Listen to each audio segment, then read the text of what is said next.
Hi, cricket fans. Welcome to the T20 World Cup, where one over can change history. Here, we break down the tactics, matchup, and pressure movements that decided the champions. Let's get into the analysis. So, my friends, before getting into the squads analysis or anything, we'll just see or look into the teams or the groups where the team has been allocated. So, my friends, in Group A, we have the two mighty legends of the present cricketing. We have India and Pakistan. Alongside, we have USA, Namibia, Netherlands. In Group B, we have the mighty Australia, the lion figure Sri Lanka, Zimbabwe, Ireland, and Oman. In England, in Group C, you have your introducer of cricket, England. You have the mighty West Indies. You have Italy. You have Bangladesh. But for now, as Bangladesh is not in the Group C, we have Scotland in place of him. We have Nepal. In Group D, we have the South Africa, we have the Kiwis, the Black Caps, New Zealand, we have the Afghanistan, we have USA and Canada. Now I'm going to give you the squad analysis of a team who has dominated the cricket T20 form actually, and has changed the DNA of playing cricket. Yes, my friends, I'm talking about a team who has made us proud in every moment and has made the the whole cricket nation fear from this team. Yes, my friends, I'm talking about Team India.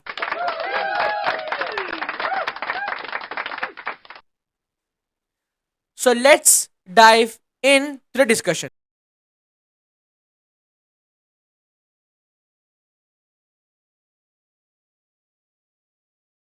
So, my friends, the let's talk about the selected team, right?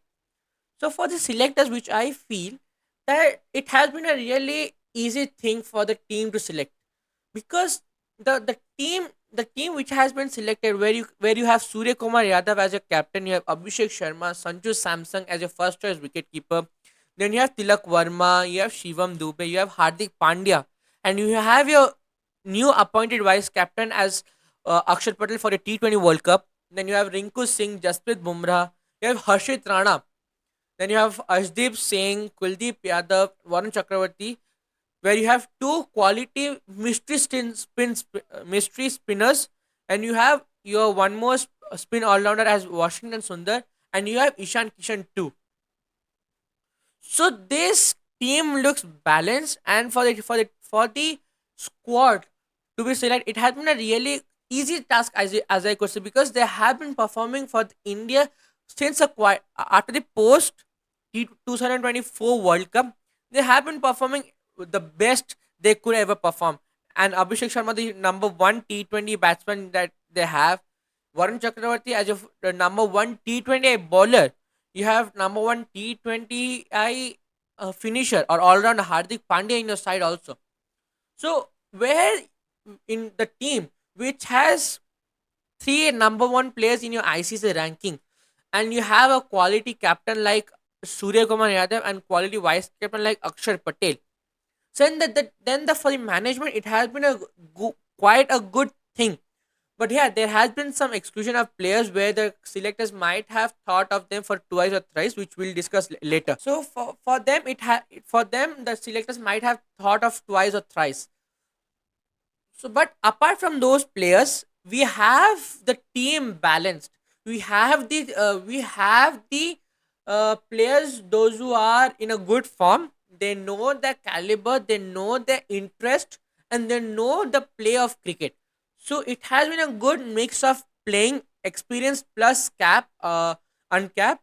So you have a good mixed side over there. So that the strength which I feel the team is carrying on with them is that they have excuse me, so they have a good mixed team which have considered balance plus a new generation which has performing in performing phenomenal in the new format of cricket. So that's one thing. Second, which I feel the team is look more strength is on their bowling lineup.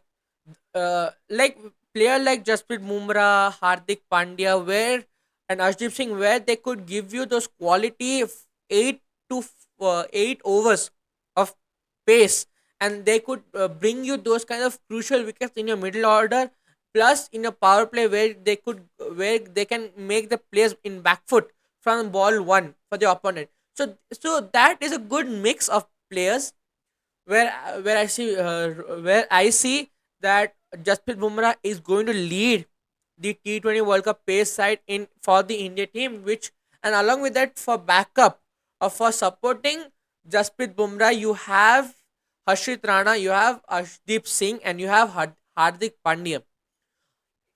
Along with Hardik Pandya to finish the role or to give a good finishing, you have Rinku Singh and you have Shivam Dubey. So if I could say the whole team has backups, has the ability to to play this game the way that the individual wants. They know to accelerate the game. So that's one strength which I see in the team. Now if I coming back to the team, then players like Abhishek Sharma, Sanju Samson, where they have been giving you those kinds of runs. And as from my point of view, I say them as a Formula One driver, because my saying this is because the way they accelerate the game from ball one is just the way a T20 a new specialist batsman play. And as I said before that, they have changed the DNA of the game, because if you could rewind the time for the past 5 to 6 years, not much, or just go for 2 to 3 years back, then playing cricket in T20 format was little bit of defensive. There you could say hardly any 200s or 250s, but now the generation has changed. Now the DNA has changed of the T20 format. So now you could see 230 240 is a minimum score where the opponents can chase it down easily. So that's why I said the T20 format DNA has changed a lot. So that's one thing which I feel. Then what made me feel a little bit concerned about this squad is the two players, those who are not in your team. First is Jitesh Sharma, and second is your vice captain Shubman Gill. Because if I could say, then Shubman Gill and Jitesh Sharma was in the part of the T20 squad before this series, and they have been giving you those kind of consistency runs. Shuman Gill might have not, but as a vice captain, he was doing the way that a vice captain is supporting Surya Kumar Yadav in his captaincy, or giving a good type of discussion, or giving that change in that what to do, what not to do. So that's one thing which I feel. Then if I talk about Jitesh Sharma, then Jitesh Sharma has been your middle order finisher for a quite series. Maybe 5 to 6 series, he has been giving you those finishing options. In replacement of Jitesh Sharma, you included two players: Ishan Kishan as your backup wicketkeeper, and Rinku Singh as your backup, not a backup, but your main finisher. Where Jitesh Sharma can do as one. He can be a main wicketkeeper or your backup wicketkeeper, or he could be your finisher. In replacement of one player, you got two more players. So that's my concern, where you could have played one more extra batsman or extra bowler, but that's a different story. But now coming to Jitesh Sharma, the way he finishes the game, a great example of finishing his game is the game where RCB played against LSG. The way Jitesh Sharma finished the game, I think if Jitesh Sharma won't be there along with the other players, then the match would have been gone from RCB's hand. So that's one point which make me feel that Jitesh Sharma's inclusion was a necessary thing. But what I feel why he is not there, because the way Ishan Kishan has evolved in the cricket, the way he has been, the way he grabbed hold on the T20 format is a next level, because he was not in your part of T20I plans for the past four up from 2023 onwards. He was not in the squad in any format, neither in the ODI nor in Test, not in T20I. He was not in your T20I plans. The main wicketkeepers were Jitesh Sharma, Sanju Samson, and Rishabh Pant for the first half. So you had these many players. Then after that, where Ishan Kishan was giving you those kinds of runs, he played a crucial knock in the Shahid Mushtaq Ali Trophy in the finals, where the team needed him. So now after seeing that format, you can't let a well dominating player in giving a chance to them. So you can't let him go out from your hand. So that's why you gave him a chance, but you didn't have any other options to let Jitesh Sharma go. So that's my reason. That's my point of view why Jitesh Sharma is out. And second thing, why Shuman Gill is out, because I think the lack of runs. He was unable to convert those 20 30s to massive 50s or 60s, which he had the potential. Or before, when he was not the vice captain, also he was giving those attackiveness, attack or hitting the ball from ball one and giving you those big run rates in the in your score.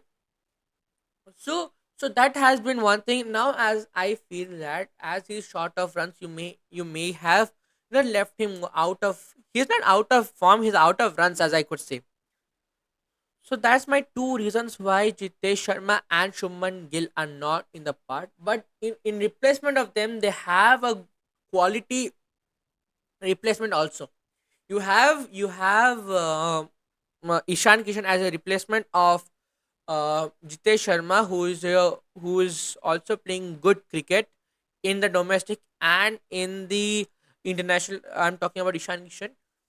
Then you have your explosive batsman openers in the top. You have Sanju Samson and you have Shuman Gill. So you have two quality explosive batsmen in top also. So I think the replacement has been a great like to like replacement. But I think the original players, if they might have got a spot in the T20 World Cup, then the squad may look different.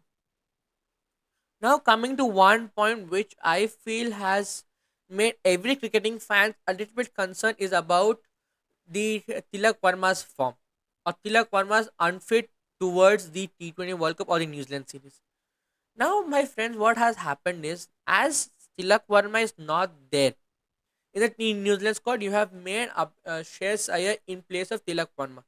But Shreyas Iyer has not been played a single match, or he has not played many matches in the New Zealand series.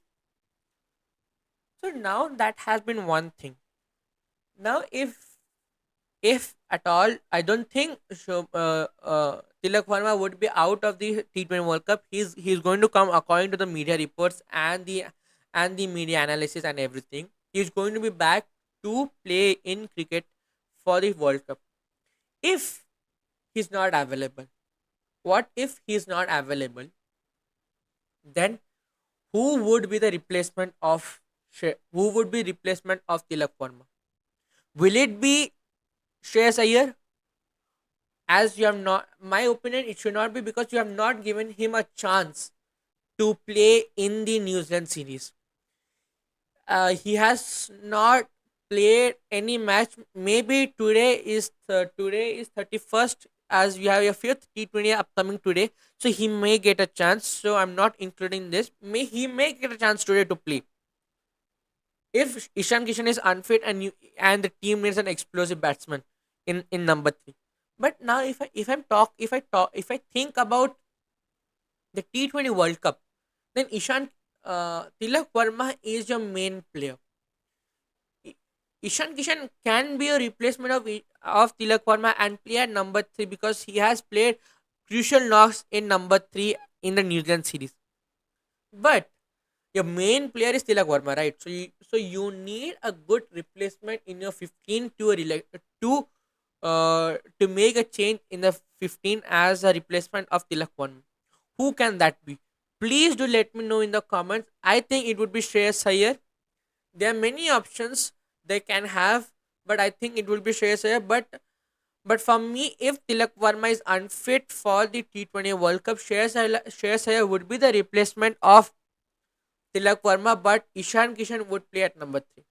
That's my point of view, my friends. If you have any opinion unmatched from me, please do let me know in the comments. I will surely make a point of that. Now, one thing which have make me also think is that what will be the playing 11 of the squad, because why I'm saying this is Sanju Samsung is not in his form. You have your fifth T20 upcoming, so we have to look in that. But Sanju Samsung has not showcased that much of good runs in the New Zealand series. Ishan Kishan has been giving you those kind of runs as you want as a player. So Abhishek Sharma has locked his opening spot. But now where Sanju Samsung was your main wicket keeper, will he be your second wicket keeper and Ishan Kishan your first? Will this reverse, or will this change happen at the end moment? So we shall find out in the next in this series, or we have to wait till the first World Cup match against USA. So that's my point of view in the playing 11. So what I feel that this should happen is Sanju Samsung and Abhishek Sharma should open. Sanju Samsung should get the continuity that every player needs, because if you don't get the continuity, then you may lack of confidence. The player may lack of confidence, may get make it disturbed while he's playing, because when Shuman Gill was your vice captain, then Sanju Samsung was nowhere in your playing, because he was in your playing 15 in your squad, but he was not there in your 11. If he was there in your 11, then he was not in his original position. He was in playing number 5, number 6. Here he was getting fluctuating of positions. So now, as Sanju Samsung is has a golden opportunity for him, he has the environment set of favoring in Sanju Samsung's way. So I don't think Sanju Samsung should get out from opening spot. He should be in your opening spot. He should be playing your playing in your team. So my playing 11 would be Abhishek Sharma, Sanju Samsung would be opening. At number 3, you get Tilak Varma if he's fit. If he's unfit, then we have Ishan Kishan in replacement of him. If I think one game we should give Shreyas Iyer a chance. This is in the context of the New Zealand series which is coming today. If I talk about the T20 World Cup, then Tilak Varma, if he is fit, I hope he is fit, and according to the media report, he is going to be coming. So, so I want Tilak Varma to play, and he will play. So at number 3, you got Tilak Varma. Number 4, you got your captain. Number 5, you got Hardik Pandya, Rinku Singh. Number 7, you get at number 5, you got Rinku Singh, and number 6, you get Hardik Pandya, and number 7, your vice captain Akshar Patel. Number 8, you get Kuldeep. Number 9, you get Varun. Number 10 and 11, Jasprit Bumrah would be your main pacer. Along with that, if you need additional swing in the initial overs, then you have Harshit Rana as your option. If you want power play bowling, Arshdeep Singh as your option. So you have plenty of options along with that. So Jasprit Bumrah would be a main bowler who would be taking your frontline paces. Along with that, a strong backup should be required to Jasprit Bumrah. So Harshit Rana or Arshdeep Singh can be one of the good replacement, or can be a good player who could give you the backup for Jasprit Bumrah. So that's my analysis for the squad, and I have covered each and every point according to me. If I left any point, Please do let me know in the comments. For now, this is the analysis of the T20I squad. Please do like, share, and subscribe my channel. From this video onwards, we are going to discuss cricket, where I am going to give you the full analysis and width analysis of the team. What has been their mindset and uh, what has been their mindset and what has been their plan, so they could execute for the team. There will be previews, reviews, and everything upcoming. For that, please do like, share, and subscribe, and don't forget to on the bell icon inside of up aside of the subscribe button. We'll meet in the next video. For now, I'm Abhishek Mishra signing out. We'll meet in the next. For now, bye my friends.